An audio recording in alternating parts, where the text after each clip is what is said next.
తెలంగాణ అసెంబ్లీలో బీసీ కుల గణనపై పెట్టిన తీర్మానాన్ని స్వాగతిస్తున్నామన్నారు మాజీ మంత్రి కేటీఆర్.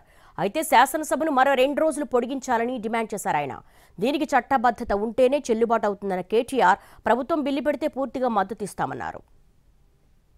మా అందరి విజ్ఞప్తి, మా పార్టీ తరఫున కూడా ప్రభుత్వానికి నేను చేసే విజ్ఞప్తి అధ్యక్ష, ఈ కార్యక్రమం ఫలవంతం కావాలి అంటే మీరు తదుపరి మీరు చెప్పిన బీసీ డిక్లరేషన్లోని ఆ అంశాలన్నీ కూడా అమలు కావాలని మనస్ఫూర్తిగా ఆశిస్తూ ఆకాంక్షిస్తూ ఇది ఫలవంతం కావాలి అంటే ఒక పని చేయాలి అధ్యక్ష.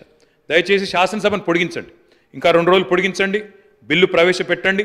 చట్టబద్ధత ఉంటేనే ఈ కార్యక్రమం ఫలవంతం అవుతుంది తప్ప లేకపోతే విఫలం అవుతుంది. ముఖ్యంగా బలహీన వర్గాలకు లాభం జరగాలి, బీసీలకు లాభం జరగాలనే ఆకాంక్ష స్పష్టంగా పార్టీలకు అతీతంగా అందరిలో ఉంది. ఉన్నప్పుడు అది ఫలవంతం కావాలంటే జ్యుడిషియల్ శాంక్టిటీ ఉండాలి.